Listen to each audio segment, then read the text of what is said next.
bom dia. Gostaria de cumprimentar, em primeiro lugar, o Sr. Presidente do Conselho Coordenador dos Institutos Superiores Politécnicos, a Sra. Professora Doutora Ana Sanches, da Fundação para a Ciência e Tecnologia. Eu hoje estou com uma voz assim um bocadinho diferente. Gostaria também de cumprimentar o Sr. Diretor da Biblioteca Geral da Universidade de Coimbra e do Serviço Integrado de Bibliotecas da nossa Universidade. Gostaria também de cumprimentar e agradecer o convite que me foi dirigido para moderar esta sessão à Comissão Organizadora desta comemoração, na pessoa da doutora Ana Miguéis. Gostaria de cumprimentar os senhores e as senhoras bibliotecárias aqui presentes, que são uma parte absolutamente crucial neste processo. Gostaria de cumprimentar os investigadores e investigadoras também aqui presentes, meus senhores e minhas senhoras. Eu vou desculpem. Após estes cumprimentos iniciais, eu vou prosseguir em inglês para incluir aqui a nossa keynote speaker, está bem? Today we celebrate the 10th anniversary of the RCAAP, which aims to collect, aggregate and index open access scientific contents from Portuguese institutional repositories. It is a special occasion for all of us involved in open access, open science initiatives. So I'm very pleased to welcome our keynote speaker that will share her views and expertise with us on this special occasion with a conference titled Open Science, Building Technical and Social Bridges in the area of the European Open Science Cloud. Natalia Manola is an associate researcher at the University of Athens, the Department of Informatics and Telecommunications, and the Athena Research and Innovation Center. She has a degree in physics and a master's degree in electronic and computer engineering from the University of Athens. She worked for several years as a software engineer in the field of bioinformatics. Since 2009, she has been director of the Open Air project, one of the European Commission's main infrastructures that supports open access for all scientific results. She is currently coordinator of the Open Minded Initiative, a project in the age 2020 and focus on text and data mining. His scientific interests include topics related to development and management of infrastructures, scientific data management, data curation and validation, complex data visualization, and open access policies. So please join me in welcoming Natalia Manola. President, good morning, and thank you for inviting me, Eloy and the UMinio team. I think I have been here since yesterday, and I really love Coimbra, the city is beautiful, and I'm very, very sorry that I will be speaking in English and not your beautiful language, but we will manage. So what I'm here is about to present the open science and the vision, and probably presenting the view from a European perspective, and then you can all see where your work and our work at the national level fits in. And before I start, I would like to say that I have been going around some countries in Serbia, in Turkey, and now in Greece. We are starting the initiative of repositories and connecting them together. And RCAAP or however you pronounce it, which is difficult for me, I think you are a pioneer on what we are trying to do in Europe. And this is really, really nice to see that. And then when we're going around the world, not only in Europe, I always say to people, why don't you ask University of Minho as an example, what they have done with RCAAP, or the whole community of how the whole community has been brought together in order to see as a model of a national country and how that works. So have that in mind, is because this is in order of congratulations, and what we hope that you will be doing in the next 10 years is going towards the vision that the European Commission and the European Union is going, and this is where I would like to present. So, open science, we all know what open science is. You're focusing on publications mainly with RCAAP, but I think it's about time that we all start thinking about research data, how we are opening it up, how we are making it fair, findable, accessible, interoperable, and reusable, whatever that means. How we are opening up software, how we are opening about the way that we are doing science, educational resources, because science is very linked to educational, and how we are opening up the processes. For example, open peer review is one process of open science. So when we're thinking about open science, this is all put under the umbrella. So we need to say that publications is still one of the major focal points, one of the focal points of open access. But please think about, open up your vision and your minds to what is coming next. And when we're talking about open and open science, one of the things is, I think it was mentioned here also, is that we should not be left within the borders of the academic community. This is about why are we opening up science. We are opening up science, first of all, for collaboration amongst academics, but we are opening up science so that science can move beyond the borders. They can reach the citizens, they can reach the industry who is not able to have access to this information, but it can also reach educators, government, so everyone who wants to have a notion of what's going on, what are the trends, what are the facts. So this is very important when we are having that in mind. So open science, I will go very, very briefly on why, the how, and what. So why do we need open science? First of all, it's about the new scientific paradigm. It's about big data-driven science. I will go briefly over some diagrams before, but this is one of the key things is that science, the way we are doing science, is changing. We have big data, and we are moving from a hypothesis-driven science to a data-driven science. And publications are in the center, and I'm just repeating that again and again, because for the time being, publications have the digested knowledge of science. Data is there, we're accessing it, we're machine reading it, but the knowledge is still in publications. We are talking about transparency, reproducibility, and trust. So when there is a science being performed, then what are the results? How can we repeat them? And we're all usually talking about publicly funded research when we're talking about open, but in my opinion, it's not only publicly driven research, because even private driven research. When we are talking about research, let's say, for example, research that is done by commercial providers, pharmaceuticals, and then the governments are paying all these billions of money to invest on what the outcomes are. So publicly funded research should be open because of transparency, reproducibility, and trust, but also have in mind that also commercially driven. And then we're talking about serendipity and innovation. What does serendipity mean? Serendipity means is that when you are discovering something that you were not expecting. So it's the unknown, it's the unpredicted.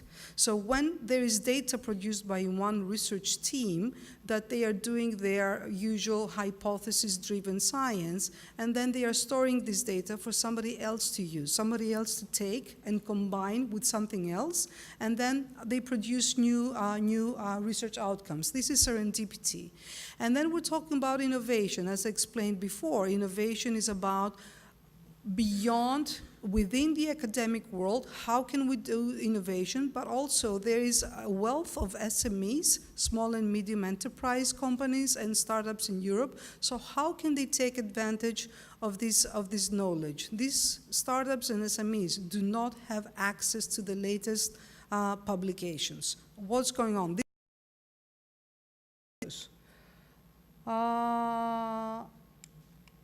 How? So this is the open science. I'm taking this from, let me see, this is from Foster Open Science. This is the traditional research process. So we're starting from the hypothesis, somebody, the researcher in the center, We have a hypothesis, something in mind. They go after the funding, data collection, then they process, they store data results, preservation, publication, distribution, dissemination. But seeing it from the perspective of some library, I think this is a US, I'm not sure I remember which one. This is the 21st century digital scholarship cycle. So this is when you're planning. This is the research planning is, first of all, you have to discover what's going on. You have all this, the research concept, the research planning. Then you get your grant. So this is the project cycle where you're doing where you're performing your science. Then you have the publication cycle, but also you have the dissemination and the preservation cycle. So now, the previous cycle, if I go back, this is more in detail what it looks like in a daily workflow of the researchers, but also the workflow of the libraries or the research departments who are supporting the libraries. So these are all the processes. And then if you come to open science, you know, this is what I believe is the enhanced and open research process. So if you go back to the basics, is you have the researcher, but in every of these boxes, you have other players, different types of researchers, for example, with different interdisciplinary skills, that for each of these boxes, you have other processes and other people involved. So what we are saying is that the research is not centered only around one researcher, but we live in a more connected society, and things with the data are being more connected. So what we need is to have this in mind. So when you have the repositories and repositories of publication, repositories of data, repositories of software, this is where we need more information and more connected information. But what is actually needed is that the people who are supporting these processes to be there. We need more connected people. We need more skilled people, and this is something that we should be looking into the future. So, how open science in the European? Let's go back to the European perspective. So, European we have the European Open Science Cloud. I'm going to be giving you a highlight. And then OpenAIRE plus other research infrastructures and infrastructures are being called to implement it at the European scale. But when we say, I will explain how OpenAIRE is not only Europe. OpenAIRE is just coordinating what is happening at the national level. So the European landscape is how we started. We have, just to get you a glimpse, we started from 2007. There was the first open access pilot for the publications. Then we moved to Horizon 2020, open access to all publications, not just the pilot. And then we had the pilot for data. And in the middle of Horizon 2020, we have the open access by default for all data. And this is the motto here that I've not written, is that it's as open as possible, as close as necessary, because there are conditions that the data should be closed, but at least the data should be fair. And then in Horizon Europe, which is the next 7-year program, is that open science is the modus operandi. And there's a lot of money going to be spent on open science on European projects. And of course, Europe is expecting us at the national level to serve this. So this is how it goes. And then if you see where our RCAAP fits in, this is where you started. And I think in OpenAIRE, we were we started together. And we actually built on the network, as an example, as I said before, of Portugal. And this is very important. And then from the middle of from the middle end of Horizon 2020, we have started to talk about the European Open Science Cloud, which will be implemented throughout in Horizon Europe. So what is the European Open Science Cloud? I've copied that from the European Cloud Initiative, a communication from the European Commission. And it's a virtual environment with free at the point of use. It's not free, but it's free for the researcher at the point of use, open and seamless services for storage, management, analysis, reuse of research data across borders and scientific disciplines. And we have highlighted here what it is. It's a virtual environment. It's not something new. Virtual environment means that we will be building on existing effort. It's a free at the point of use. It's not free, but researchers will be able, through their grants, through their institutional operations, they will be able to get access to whatever it provides. Open and seamless access services for storage, management, analysis, and reuse of research data across borders and scientific disciplines. So we foster interdisciplinarity, and we foster that somebody from Portugal could access resources across Europe, or somebody from Europe could access resources in Portugal. So this is about it. And what we need to say is that I need to stress it's not about research data as what is research data. Research data could be publications, for example, when we're talking about text and data mining. And for repositories, we usually see repositories as a way, as a means of open access to data or as an archival. And this is something, when we're going for the future, we should also see repositories as a hub for text and data mining. And if you think about text and data mining and where the knowledge is and where the wealth of the knowledge is in unstructured texts and publications. We have already 2.5 million publications every year in English language only. So you can imagine what wealth of information is there. So it's when we say about research data, for me it's about all types of scientific outcomes, publications, data software, and it's all about linked together.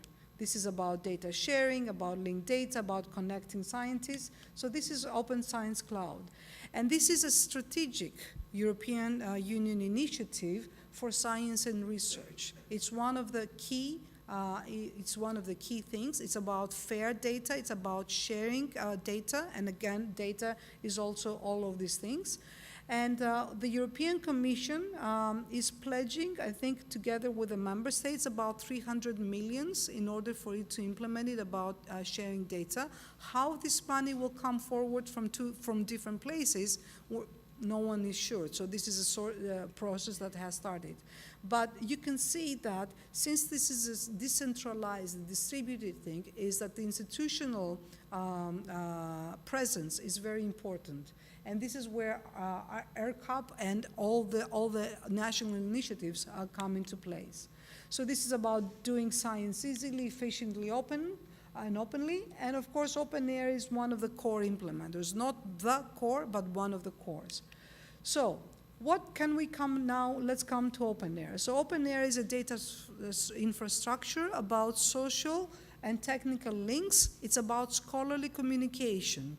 And it's about open and reproducible science.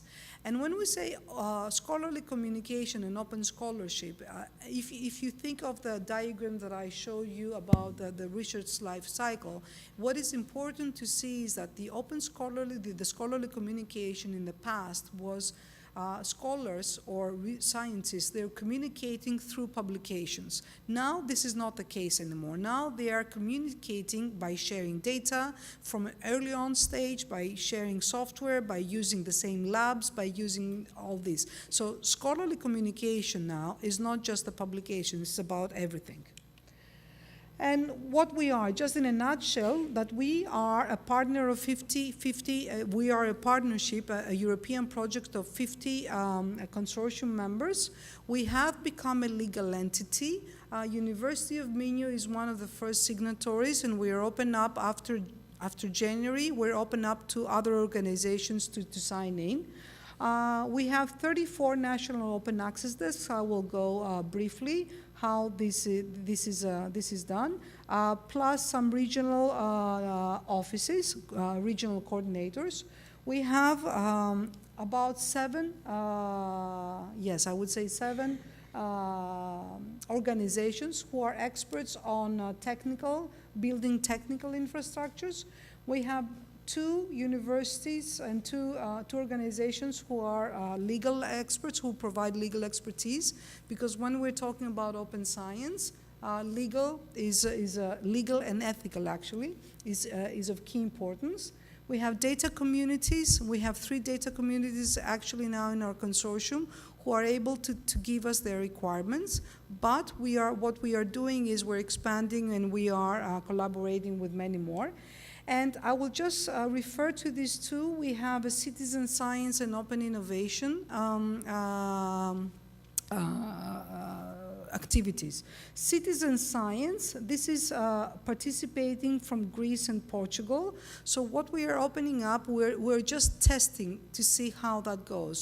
So the idea about citizen science is citizens, they are grouped and they're doing science, and they are contributing to science, either by data, by putting data, or through discovery, or by actually doing experiments. So what we think is happening is that the citizen science groups, they need support at the local level where it happens. If something is happening in a group in Portugal, then the Portuguese approach, the Portuguese infrastructures, FCT or whoever, they should provide the infrastructure for them, and they should provide support. What we're doing in the citizen science activity between Greece and Portugal is we're opening up to schools to see how schools in projects they are using the national and European infrastructures. So how can they be using, for example, open air in order to find publications, and through open air they go to the national infrastructures, or when they are creating data, and now one of the examples is in Greece that we have do-it-yourself seismographers around schools, and they are gathering data. So the question that they have is, what do we do with this data? Who is storing it for us? Who is archiving? How can we use it? How can we make this data fair? How can we actually share it with the people, with the institutions that are doing seismography? This is one example, and we're just using these examples and pilots in order to test out to see how the local infrastructures and the national infrastructures can be used. In open innovation, also, this is something that we are doing in open air in the European level, but again, innovation happens at the local level, happens at the national level. So this is where, if I'm mistaken, somebody said about the innovation before, this is where we need to intervene. How does open science, when we gather open science, how can we help innovation? So these are the 2 activities that we're touching upon, and I will go on to what we are doing. So what we say that open science is pragmatic and participatory infrastructures. And RCAAP is one of the participatory infrastructures. So the way I see it is that you're all together, you're synergizing, you're all together in this room, or you're every day, and then you are aggregating together in one central piece. But if the central piece is gone, at least the participatory has stayed. And this is what we call participatory. And then in Europe, we are in Europe. Things are different in the north, in the south, in the east, and the west, or within each country. So we have different mentalities, researchers, how they approach open science, but we also have different levels of maturity. So as I said, Portugal has one of the mature infrastructures and publications, Greece does not. So how do we approach this? This is where we say there is not one size that fits all. And by this one size fits all, I'll just try to put some things in here, is that publications. We have repositories, we have open access journals, from them we have gold, we have institutional non-APC, we have publishing platforms now going up from funders, from institutions. We have the university press and the books. We have commercial, non-commercial. So these are all efforts in order to make open access to publications.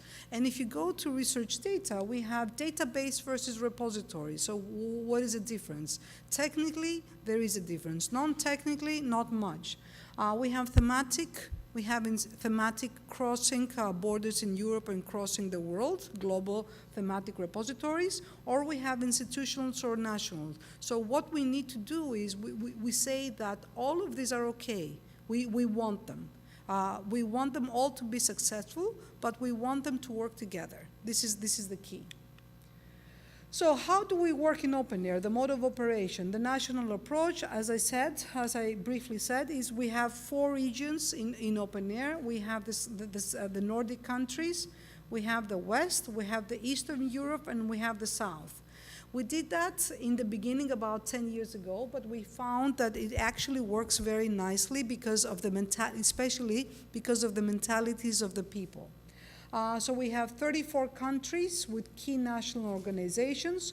We have the 4 regional area coordinators. And from last year, we started 3 coordinators, one for policies, one for research data management, and one for legal issues. So all of these are vertical, but they span across the borders. So just getting back to one of the, on what we do on the national approach, and of course I have Portugal and Spain here. In Portugal, not because of this talk, because this is what we are representing around the world. So we have University of Minho as the National Open Access Desk. You know, maybe University of Minho runs RCAAP, maybe not, I'm not sure, but what we do is that we are trying to say who is one of the key organizations in the country that is able to build the synergies, to provide the support. So at the national coordination point, we do support and training and the technology. Then we have the same in other countries. So FATIT, for example, is what's our national open access desk in Spain. These on the south, if you remember the picture on the south, we coordinate together, we share experiences, we share know-how, and we shape the future. So there is interaction with other countries. And then through the 4 regional coordinators, we have this interaction between the whole of Europe.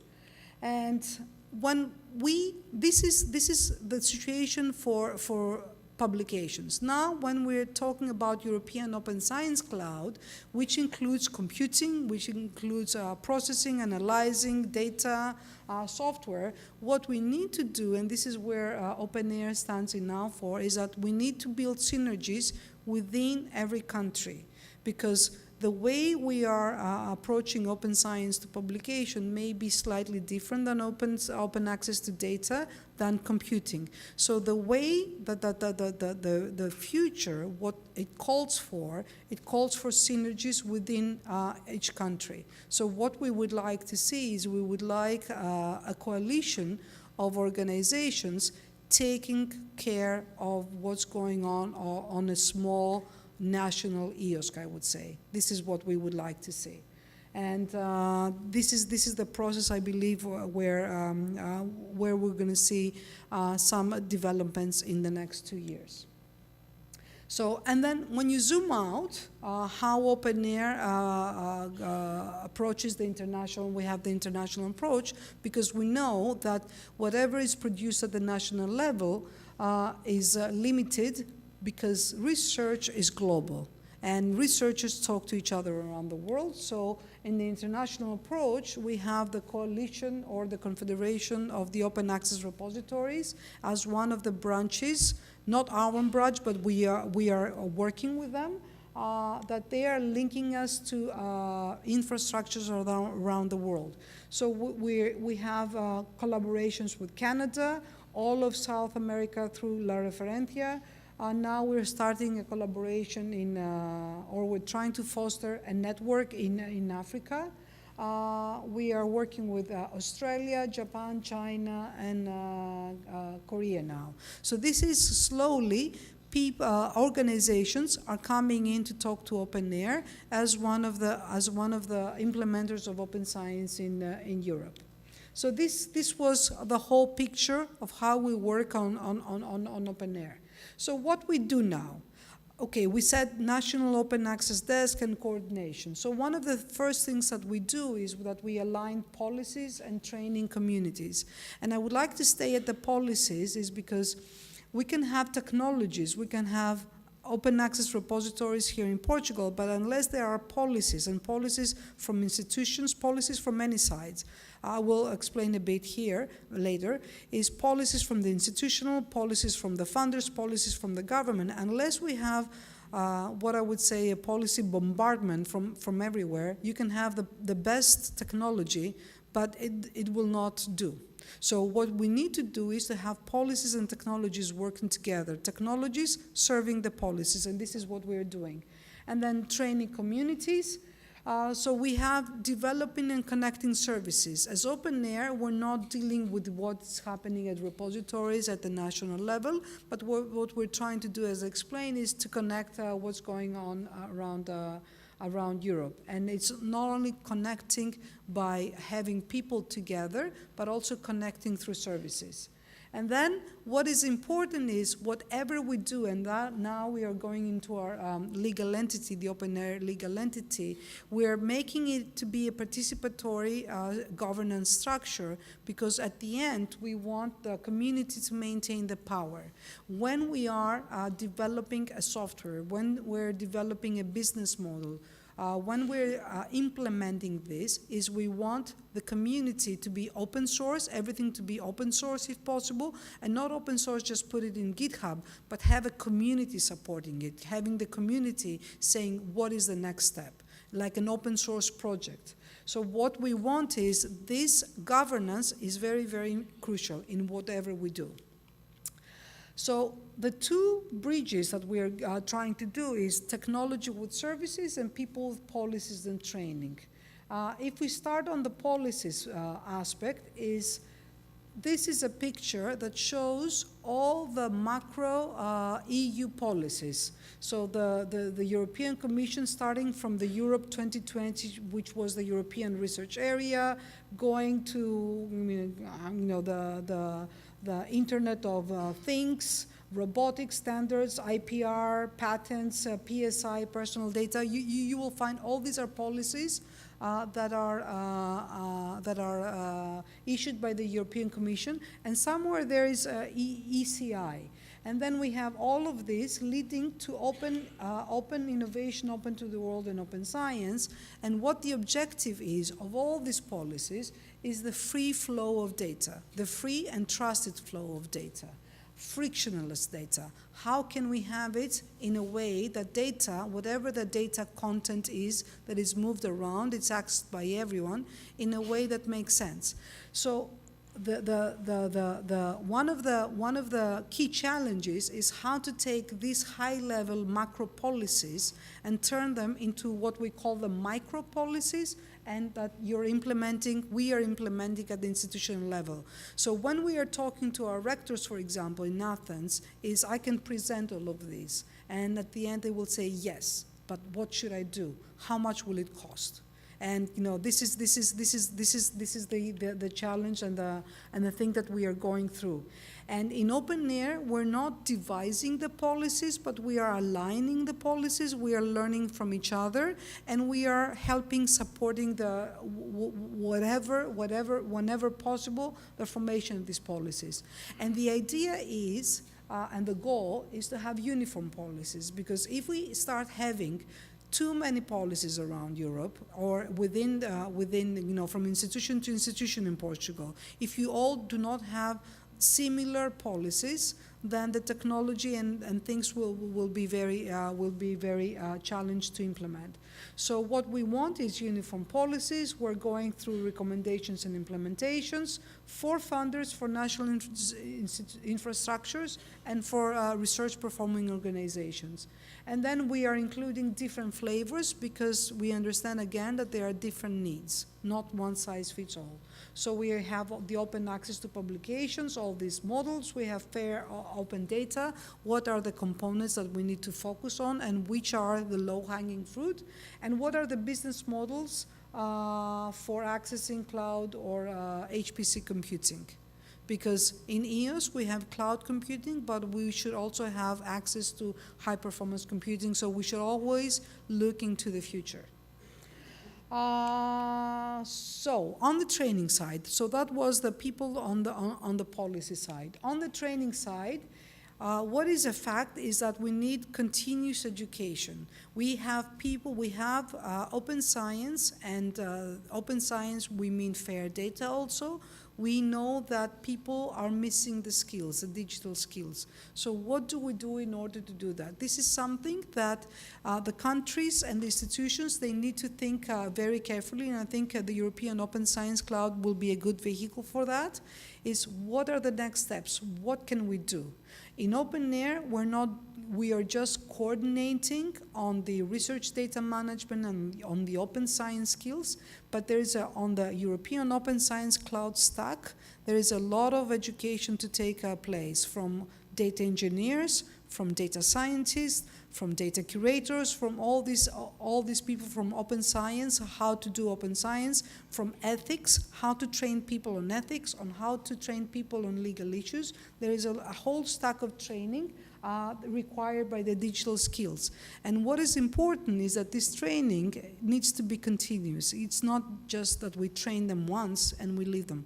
So what we need to think is how to embed all of this in our institutions. So a repository, for example, is not just a technology that comes and stays there and people can upload their document.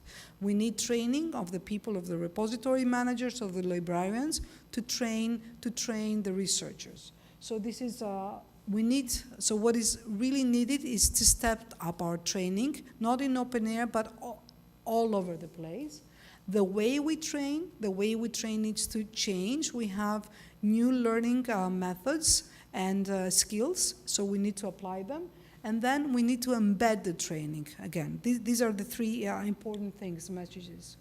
So in Open Air now, how we support the training. So we train for policies, our task force. We are now, for example, providing policy models, templates for institutions and for funders. And then we will work with them in order to see what works and what doesn't work. But still, there is a lot of training even for funders, even for institutions, for the vice chancellors, for the people who will be called to vote for these and implement them. So we need a lot of this training. We're training on infrastructure interoperability, our guidelines, setup, connectivity, and repositories. On open research data, how to make your data fair, what about DMP tools, about open data, and then of course, last but not least, open access to publications. And maybe many of you have heard about the Plan S, the new funder initiative, where they require all the funded research to be in open access journals / platforms, and platforms could be repositories. So we need now, in the guidance for these funders, we need to go and train the funders, because what we see from the open air side is that it's like some people are starting again the discovery of what open access is. And how we do it, the support and the training, is that we have the trainer models, the trainer model, so it's open air, the regional coordinators, the core teams, we're training the nodes, and the nodes are training researchers or whoever they need to train in the country. From the open air side, we can stay up to the national open access desks, and this is where the national infrastructures and the institutions, they need to step up and close the cycle, because this is again very important. Services. On the service side, what we are doing is we're doing a lot of services. You are doing the repositories, and you should know by now that open science will be very easily adopted, if we have services that we can embed in the researcher workflow. So the key message here is, do not make it hard for them. Make it easy, make it something that they want, and even if they want to, they will just do it with 1 or 2 clicks. So how can we make it easy? In OpenAir, I will just describe a bit of the services that we have.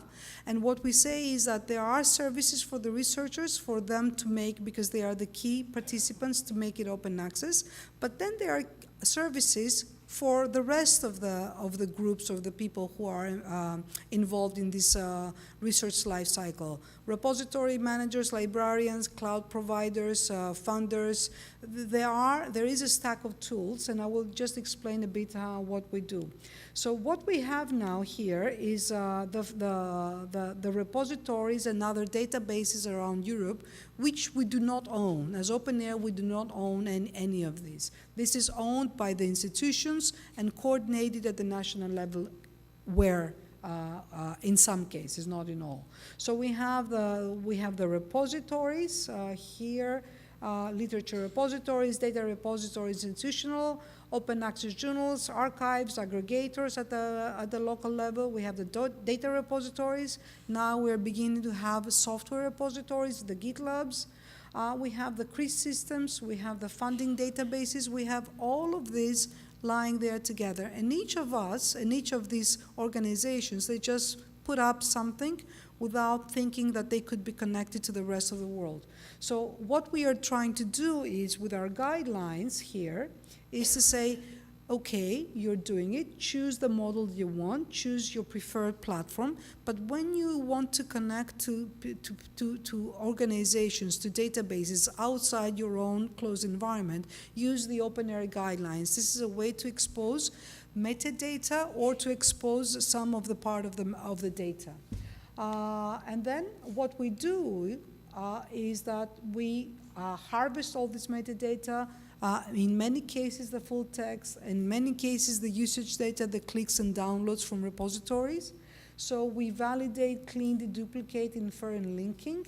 And we have what we call a small European research information system, which now is going to be everything linked together, so we would know who has produced what, from which organization, funded from where, how open was the data that they produced, how open were the publications, and especially when you're mining the publications, you can find a wealth of other things, like what protocols did they use, what software, what software did they use, what software did they produce.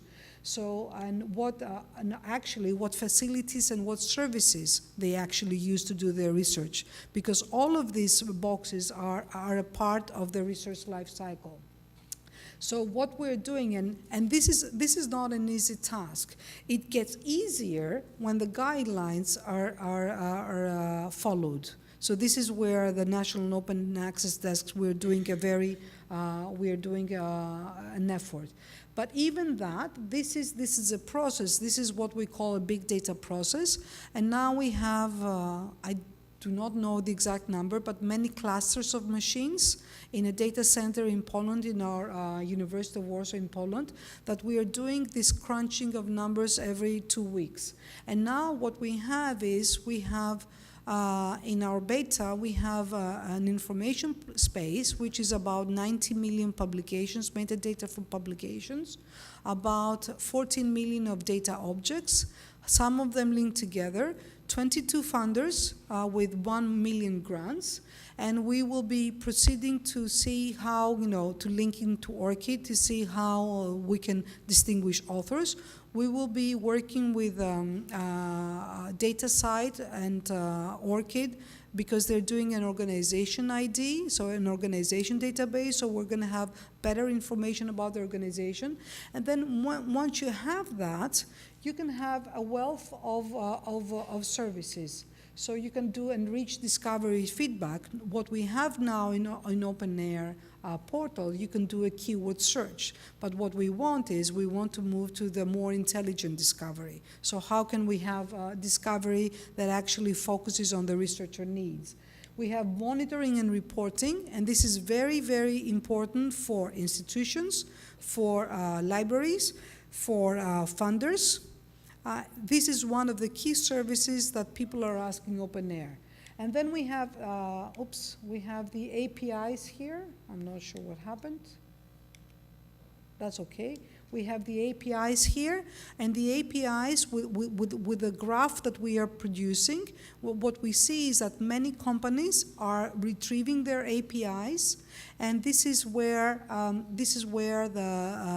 they sell their services to policymakers to do the policy decisions. So if you close the loop from a repository down here, from an RCAAP repository, you can see that this whole information goes to policy decision making. So this is very important. And if this did not exist, then we wouldn't have it. So think about the importance of open science, and we are able to do that with open science. So if we are to making decision making, and if we have this very enriched and very well connected research graph, which actually the vision is this research graph is also if we could have costs, because for publications, somebody said, if I'm not mistaken, that we are increasing costs, and this is the feeling around Europe, that we are increasing costs with the gold open access and the repositories and everything we're including. So what we would like to have is to include costs in this whole graph, and then we can have a really nice cost evaluation and cost trends, because this is important. Please do not forget of the costs, and please do not forget of the costs of the publishers. The publishers are, the publishers, I have to say that now, because the publishers are moving into providing data services, repositories for data with a layer of data services, and if we're not smart enough to put the costs in what we do now, from the design, then we're going to have the whole publication, the publishing cycle that they did in the past. So what we would like to see is, for example, when somebody deposits in a repository, can they say how much they paid in an APC if they published in an APC? This is the way we would like to see.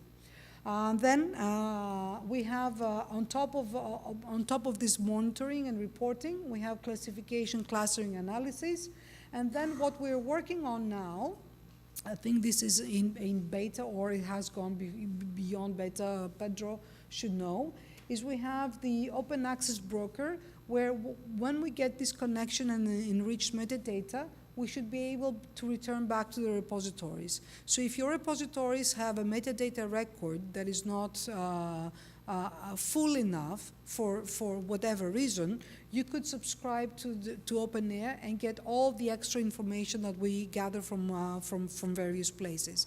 So, for example, if you're an institution and you have your researchers have deposited in archive instead of your repository, we would be able to say to tell you where that.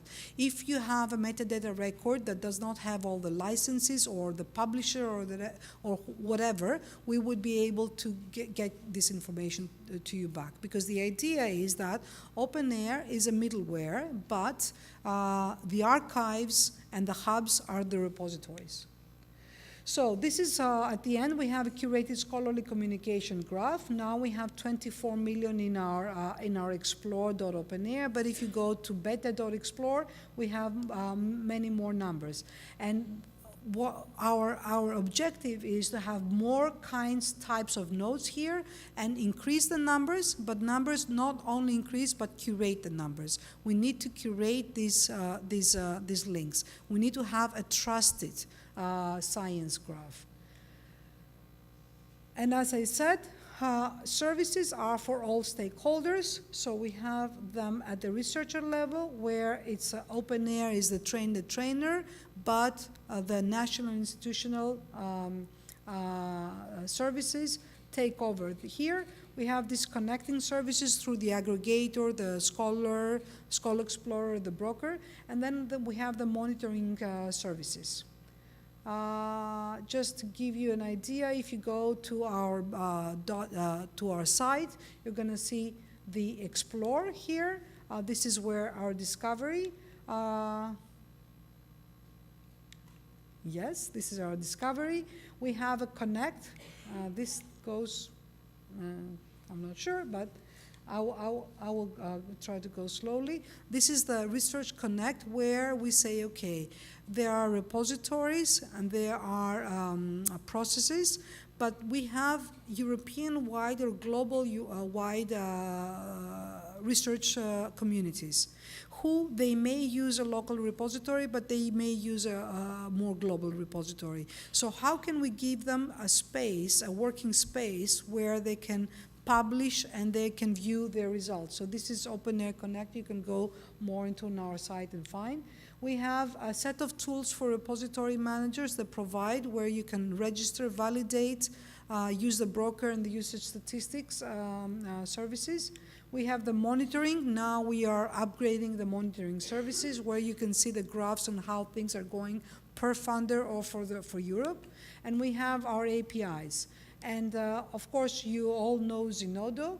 Now we have Amnesia, which is an anonymization service for data, because we want data to be published even if it's anonymized.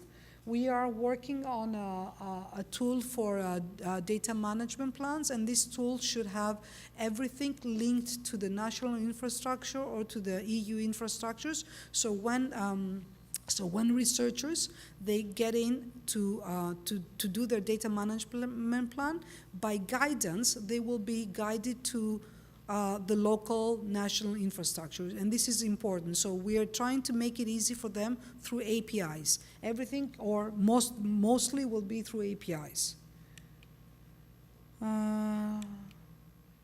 Okay, and to finalize, what are the take-home messages?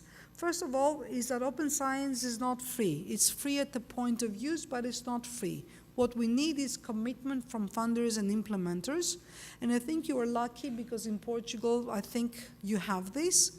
It's just that, as I said before, it's not for free, but it's not that we can spend a lot of money. Let's put the costs into our monitoring from the design phase. This is, we have some ideas on how to do it, and this is something, and again, not only for publications that we have the publishers, but also how much a DMP costs, how much it costs. We should do that now. Second is that we build on existing infrastructures. We want to share investment and especially know-how. Between Portugal and Greece and Turkey and Belgium, I mean, I'm picking some countries, we cannot share the investment, but at least the know-how and is a big investment. And let's try to share on this. Then participatory is key. Building a synergies is a must, because again, publication is one thing. And even now, publication is branching out to many different, so still we need synergies. We need synergies between the repositories. We need synergy between the university presses. We need synergies with institutional publishing systems and with the funders, if the funders have one. But with the open science, we need to build synergies. And we need to build synergies before we build the technology. And then, again, is that we need to put the researcher in the driving seat. You know, we have the repositories, we got them there out because we said this is a way to open access, but had we thought of researchers? I'm not sure. So this is where I think the coalition, the Confederation of Open Access Repositories, we have the next generation repositories roadmap, how to make repositories be more attractive to the users, how to have the repositories link them to other institutional functions, and mostly is how through the repositories can we give visibility to the researchers, because this is what they care for, visibility. And at the end, that this is a journey that we should take together. This is, you know, whatever you do in Portugal, unless other countries are doing it, it will not work. Research is global. We have to take it together. We have to see what are the specificities and the peculiarities of each of our countries, and we should work together. And then we should, you know, and we think Open Air is this player, should talk to other organizations around the world in order to have a global interconnected network. This was my talk. Thank you very much.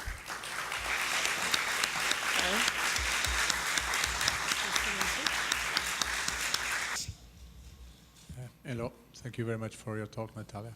My question is if you could give us some insights about how European Union is trying now to push this in the Horizon Europe. I don't know if you have this knowledge, but if you could open a little bit the veil about how the Commission is proposing to have the default modus operandi for Horizon Europe.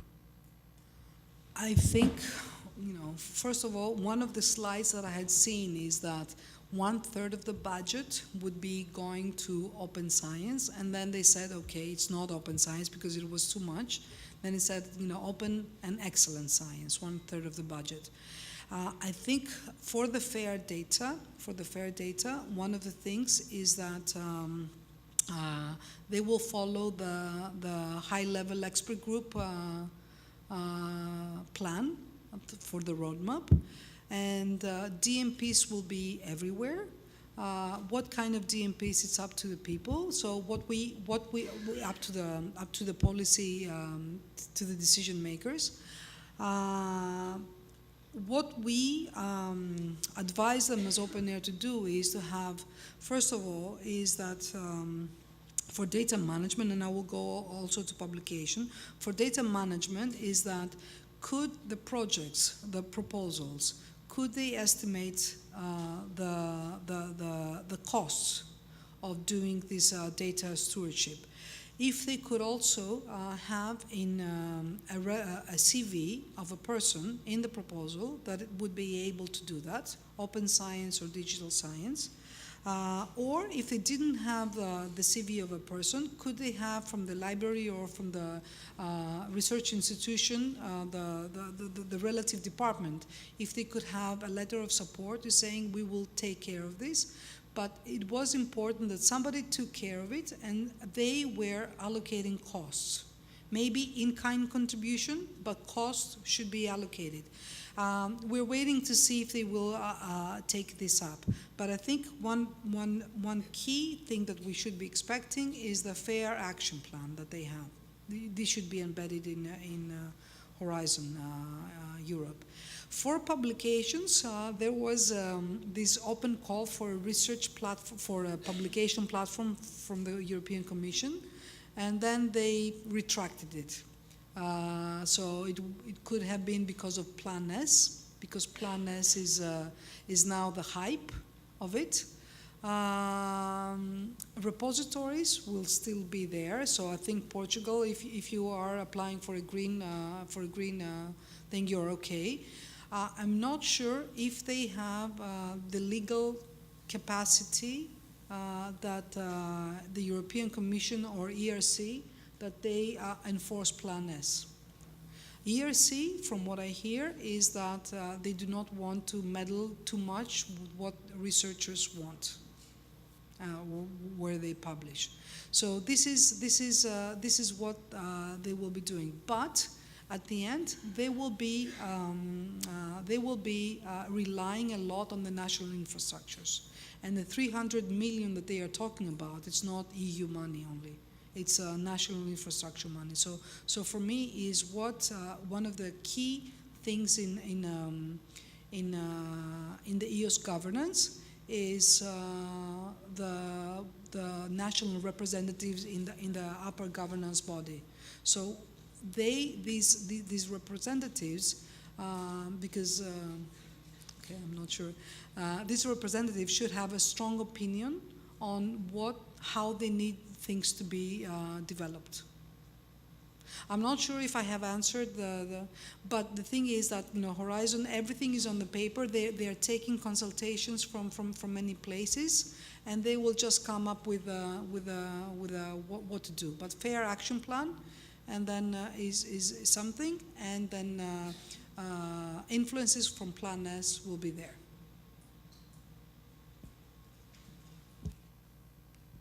Hi, Natalia. You talked about measuring costs.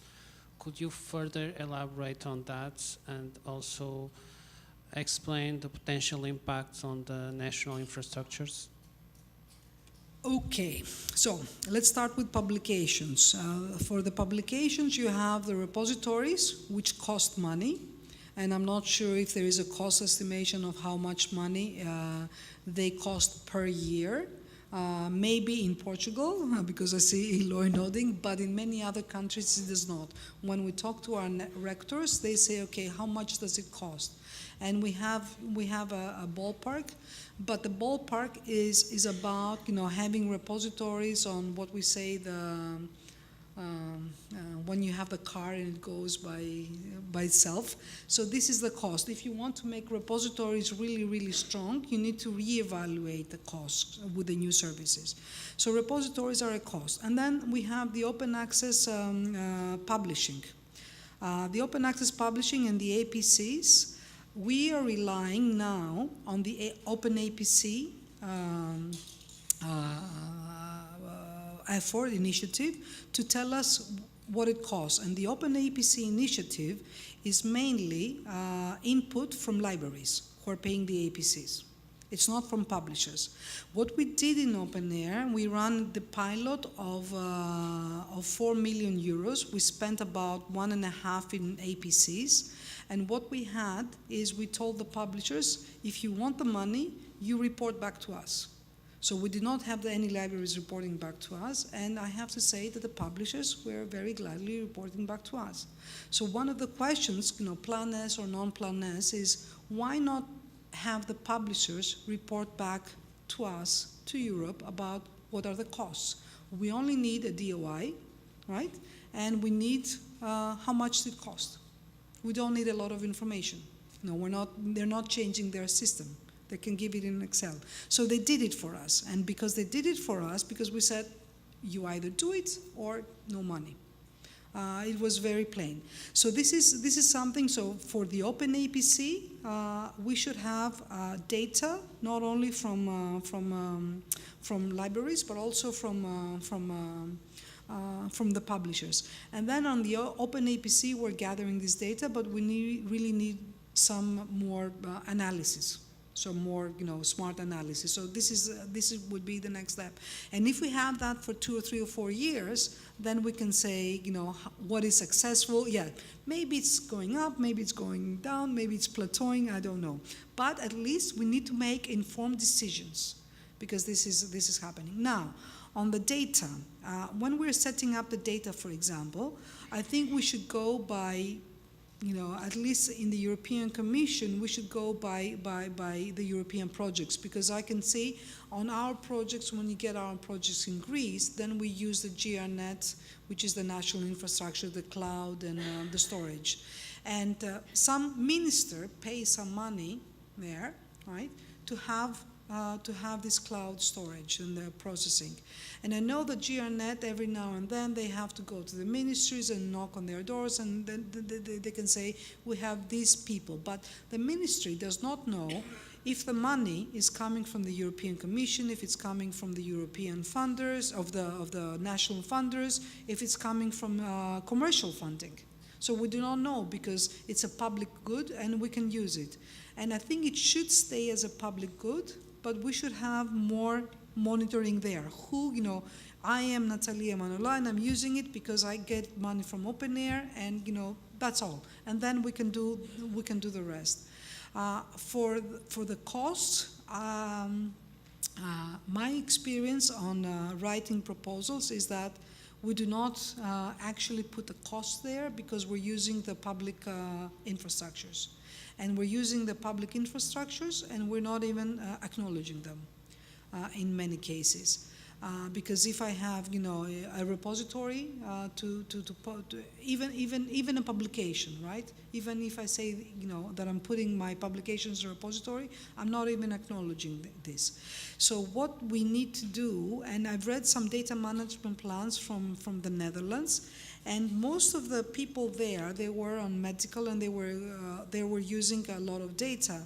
Not only 2 or 3 out of the 20 that I read, they acknowledged Elixir infrastructures, and Elixir branch Germany, Elixir branch whatever, and they acknowledged that they wanted to have this amount of money for a data curation, for a data curator. So this is something that we should do. And the data curator, it doesn't have to be somebody that we are hiring for the project. It could be somebody that the university has, or a team. So this is the next step. But at least in the first one is we should somehow ask to say, do you have any idea how much that costs? It doesn't have to be accurate. But monitoring, because if we do not monitor from now, and what I see is that many